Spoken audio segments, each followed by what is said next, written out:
Welcome to me Pramila recipes. ఇవాల్టి ఎపిసోడ్లో నేను మీకు చెప్పబోయే రెసిపీ వచ్చేసి శనగపప్పు పాయసం అండి. మన ఇంట్లోనే ఉండేటువంటి శనగపప్పుతో మనం చాలా ఈజీగా ఈ పాయసాన్ని తయారు చేసుకోవచ్చండి. అంతేకాకుండా మనకు ఎప్పుడైనా సడన్గా స్వీట్ తినాలనిపించింది అనుకోండి, వెంటనే ఈ శనగపప్పుతో పాయసం చేసుకుని తింటే కనుక చాలా టేస్టీగా ఉంటుంది.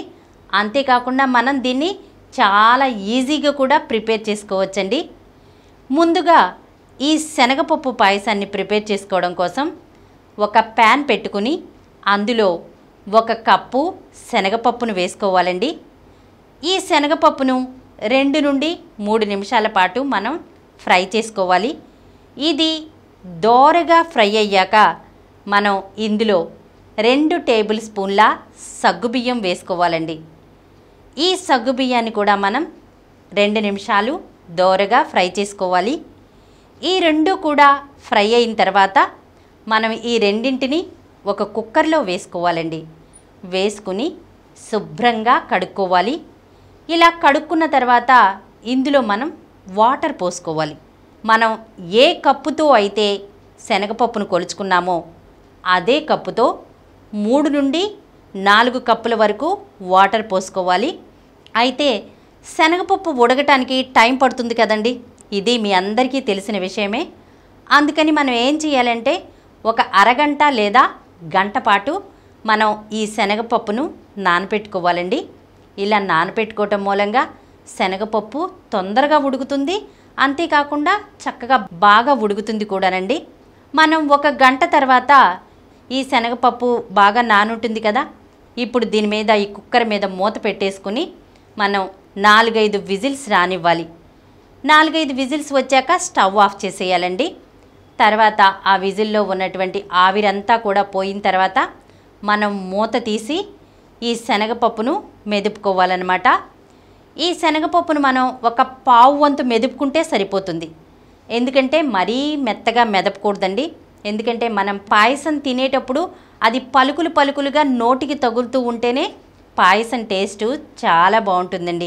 ఇప్పుడు స్టవ్ ఆన్ చేసి ఇందులో 1.5 కప్పుల పాలను పోసుకోవాలండి.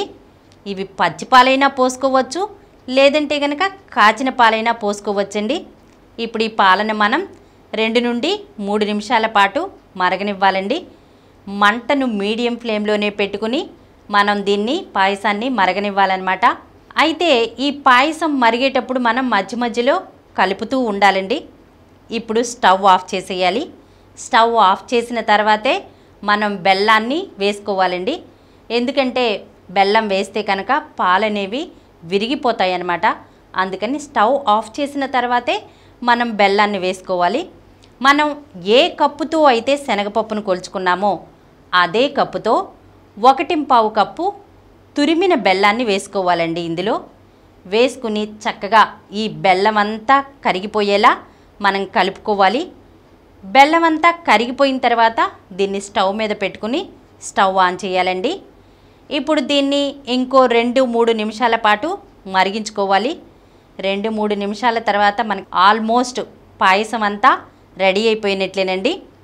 ఇప్పుడు ఇందులో ఈ పాయసం మరిగేటప్పుడే మనం ఇంకో ప్యాన్ పెట్టుకుని అందులో 2 టేబుల్ స్పూన్ల నెయ్యిని వేసుకోవాలండి.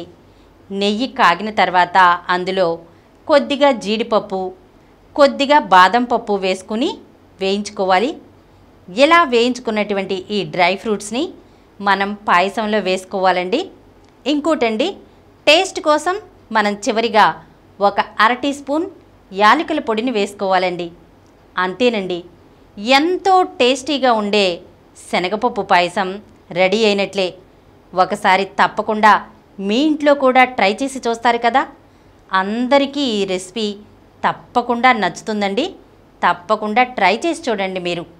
ఈ వీడియో మీకు నచ్చినట్లయితే మా ఛానల్కు సబ్స్క్రైబ్ చేయండి, లైక్ చేయండి, మీ ఫ్రెండ్స్కి షేర్ చేయండి. ఇలాంటి మరిన్ని వీడియోస్తో మీ ప్రమీల రెసిపీస్లో వచ్చే ఎపిసోడ్లో కలుసుకుందాం.